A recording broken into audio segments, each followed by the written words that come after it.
दिल्ली के मालवीय नगर में जो अग्निकांड हुआ वहां पर 21 लोगों की जानें चली गई, जिसमें से 13 विदेशी पर्यटक भी थे। ऐसे में उस पूरी गुत्थी को एक कुक के सर मंड दिया गया है और उसके माथे पर इल्जाम लगा दिया गया है कि भाई उसके कारण ये सारी घटना घटी।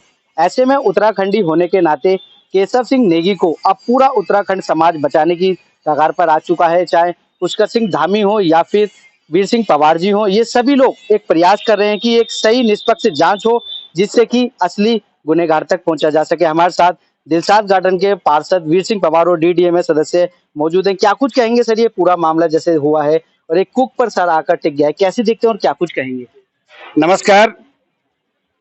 मुझे बड़ा दुख है, दिल्ली महानगर में 400-500 किलोमीटर दूर से एक आदमी हम रोजगार के लिए यहाँ आए। उस कुक का क्या दोष था? एमसीडी ने लाइसेंस उनको दिया 5 कमरे का, 26 कमरे उसने बनाए, बेसमेंट में उसने बनाई किचन। उस कुक का काम था, उसके पास कोई ऑर्डर आया, उसने उनको खाना बना के दिया। अगर कहीं पर कोई दुर्घटना हो गई, कोई चीज फट गई, आग लग गई, उस कुक का क्या दोष है? उस एमसीडी के जो पीएचआई है, जो हेल्थ डिपार्टमेंट जिसने लाइसेंस दिया, उसकी कोई ड्यूटी नहीं बनती है।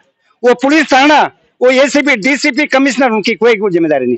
वो मालिक जो अमेरिका में बैठ के ऐश करते हैं और 50-50 कमरे बैठा के यहाँ किराए पे देते हैं, उनको कोई दोष नहीं। ये कुक जो पहाड़ से ईमानदार आदमी, वो भी 62 साल का आदमी, वहां पर कुक बन के अपने रोजी रोटी चला, अपना परिवार पाल रहा था, उसको आप आज लाद रहे पुलिस। उसको दिल्ली में हाहाकार मचा हुआ है, पूरा उत्तरांचल समाज पूरा दिल्ली में उद्वेलित है कि जो कल्पित है, जो दोषी है, जो मालिक है, उस पर तो कोई कुछ बात नहीं। उसको तो वहां रोटी खिलाई जा रही है, एक गरीब आदमी को गर्मी में वहां तड़पा रहे हैं, नाना प्रकार के उसको टॉर्चर किए जा रहे हैं। और कल मैं वहां के थानेदार से मिला हूं जाकर के, और थानेदार से मैंने आग्रह किया निष्पक्ष जांच कराएं। 2 दिन बाद आप उसके घर से उसको उठा के ले गए हैं। उसका क्या दोष था? ये बिजली के नॉर्म्स हैं, इलेक्ट्रिकल के नॉर्म्स। अगर आग लगे तो पहले आप स्विच बंद कर दो।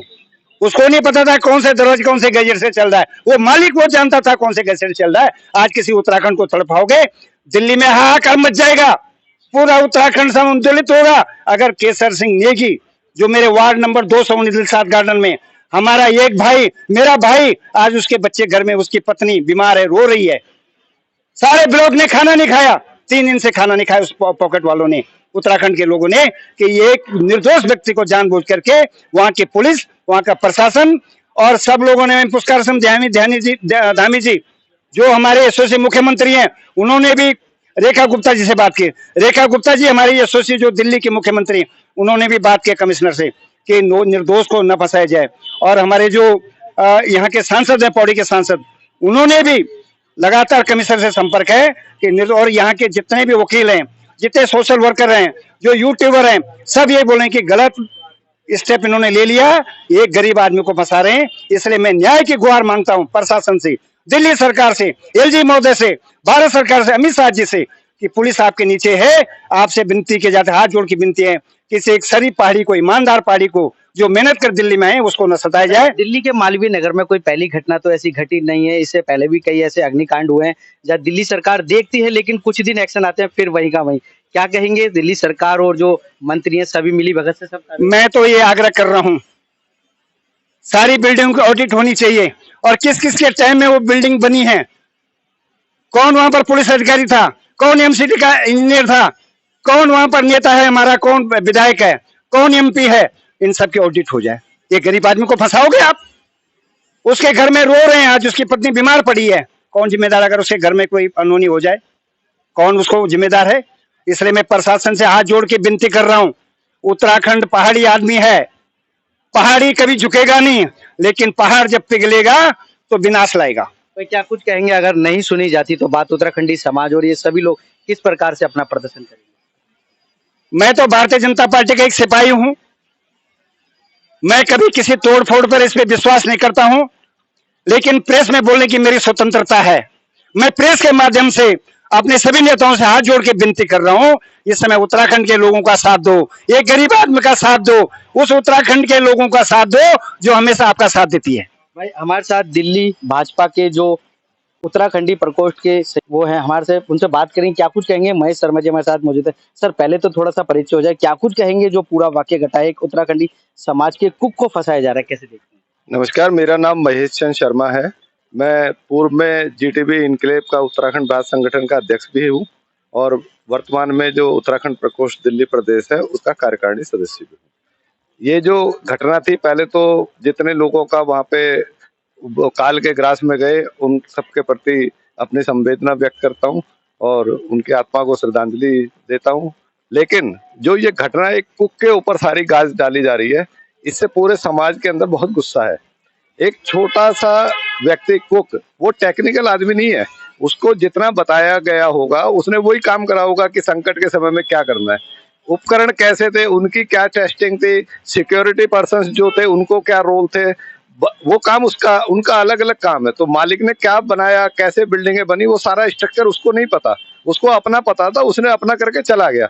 और वो व्यक्ति जो है, जो फरार व्यक्ति, अभी तक उनकी गिरफ्तारी नहीं हो पा रही, जिनके जो मेन चला रहे थे उसको, वो एक गरीब आदमी जो घर पे बैठा है और किसी भी समय वो जांच में सहयोग करने के लिए हमेशा, उत्तराखंड का व्यक्ति तो वैसे भी तैयार रहता है और वो तो हमेशा अवेलेबल व्यक्ति था, वो वहां से भागा नहीं था, वो भाग के, क्योंकि उस समय घटना ऐसी विभत्स घटना थी तो उसको अपना भी तो निकलना था ना वहां से, नहीं तो वो भी उसी राख के ढेर में होता। आज गलती किसी की थी और अगर नहीं करता तो कर, उसको बताया गया, जितना बताया गया उसने अपनी समझ से करा। तो बेकसूर आदमी को फंसाए जाने के उस पे जिस तरह की धाराएं जो निकल के बात आ रही है कि उसके ऊपर लगाई गई है, वो पूर्णतः अनुचित है और उस पे दोबारा से रिविजिट करना। कहीं ना कहीं सरकार और प्रशासन अपनी खामियों को छुपाने का काम कर रही है और उस एक निर्दोष को फंसाने का काम कर रही है। ये तो आज का नहीं है, पहले से भी विदित होता है कि जो कमजोर होता है सबसे पहले उसी को सारी गाज गिराई जाती है, उसके ऊपर बड़े बड़े जो होते हैं वो सब निकल पड़ते हैं उसमें से, बाद में पकड़े जाते हैं तो बात अलग है, लेकिन वो समय के साथ में उनके ऊपर कोई असर नहीं होता। अंत में सबसे ज्यादा विक्टिम जो है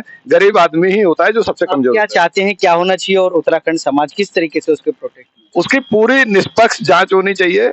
उस व्यक्ति को जो हमेशा अवेलेबल है उसको बेल मिलनी चाहिए, पहले तो उसको उसके घर पे रहे, वो हमेशा, हम सब लोग गारंटी करते हैं कि वो जांच में भी सहयोग करेगा और आगे जितना भी है, जितने भी, नहीं तो अगर है, उत्तराखंड समाज में इस समय बहुत गुस्सा है और अगर ये इसका इम्पैक्ट जो हमें सूत्रों से भी पता लग रही है, भारतीय जनता पार्टी का कार्यकर्ता भी हूँ, कि उत्तराखंड तक में लोगों के अंदर में बहुत गुस्सा है और आने वाले समय में उत्तराखंड में 2027 के शुरू में चुनाव भी है, तो कहीं ये विपक्षी लोग इसका मुद्दा पकड़ के पार्टी को नुकसान ना हो, क्योंकि इस समय मौका तलाशने वाले भी लोग बहुत घूम रहे हैं इस घटना का नाजायज लाभ उठाने के लिए। तो मेरे तो निवेदन यही है कि केंद्रीय हो चाहे हमारी दिल्ली सरकार हो चाहे निगम हो, सब लोग इसकी निष्पक्ष रूप से जांच हो, उसको गरीब आदमी को ना सताया जाए और उसको बेल तुरंत देके उसके परिवार को सौंपा जाए। ये धन्यवाद। सुना आपने, ये था उत्तराखंडी समाज और साथ ही साथ जो जीडीए के सदस्य पार्षद वीर सिंह पंवार जी, उन्होंने बताया कि किस प्रकार से एक निर्दोष व्यक्ति को